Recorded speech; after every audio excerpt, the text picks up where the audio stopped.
puncak kesuksesan adalah memiliki karyawan, bukan menjadi karyawan. Selamat malam semuanya.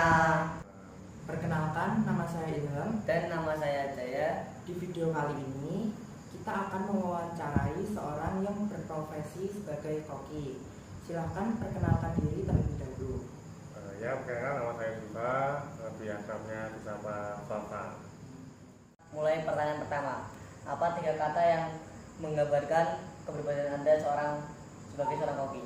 Kalau 3 kata saya ada preparation, cooking, and serve. Preparation itu artinya saya prepare persiapan apa yang saya masak, cooking apa saya masak, apa yang saya persiapkan, dan serve yang saya masak saya persilakan. Ketika pertama kali memutuskan menjadi koki, apa impian terbesar Anda dalam karir ini? Kalau saya pasti pengen mempunyai pengalaman di bidang kuliner, jabatan yang tinggi. Setelah itu saya pasti akan membuka usaha sendiri di bidang kuliner, karena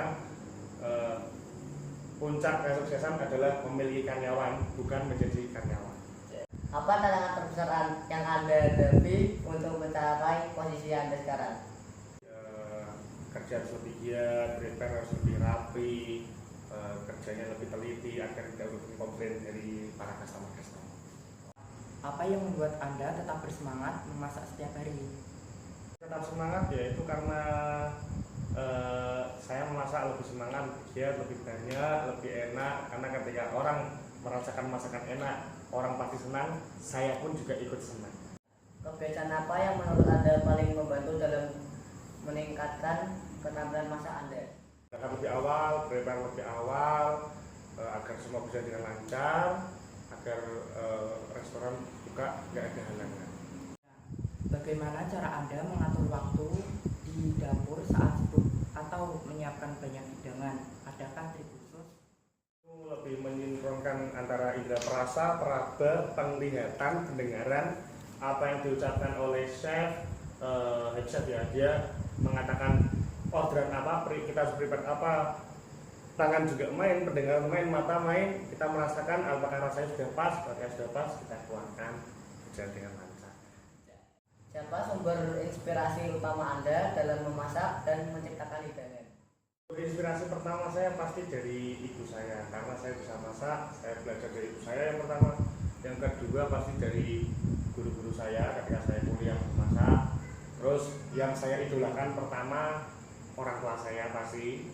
Yang kedua itu kalau di bidang internasional kuliner itu ada Golden Ramsay di bidang kuliner internasional. Kalau di Indonesia sendiri saya lebih ke guru saya sendiri yaitu Chef Desya Nugroho, pemenang Top Chef nomor 1. Dia dulu dosen saya. Apa pengalaman gagal paling efektif dan pelajaran yang Anda dapatkan yang membantu Anda menjadi koki menjadi lebih baik? Gagal pasti karena kena komplain dari customer ya. Saya kena komplain dari customer. Pasti ada komplain sesuatu hal yang sekiranya saya masak sekiranya udah bener, ternyata dari customer ada yang tidak berkenan, akhirnya saya kena komplain. Dari situ saya mempelajari apa yang saya salahkan, apa yang salah, terus saya betulkan, saya benarkan, saya pelajari, saya memperbaiki lagi dan saya tidak akan mengulanginya lagi. Faktor-faktor utama apa yang berkontribusi pada kesuksesan Anda sebagai seorang chef? Faktor pertama pasti yang menunjang yaitu alat ya. Alat utama itu seperti pisau, terus seperti teflon, dan yang paling utama lagi adalah niat niat untuk bekerja dan niat untuk belajar. Itu faktor pertama. Kalau kamu sudah punya niat, sudah mau belajar, kamu punya alat-alatnya, masak berjalan dengan lancar.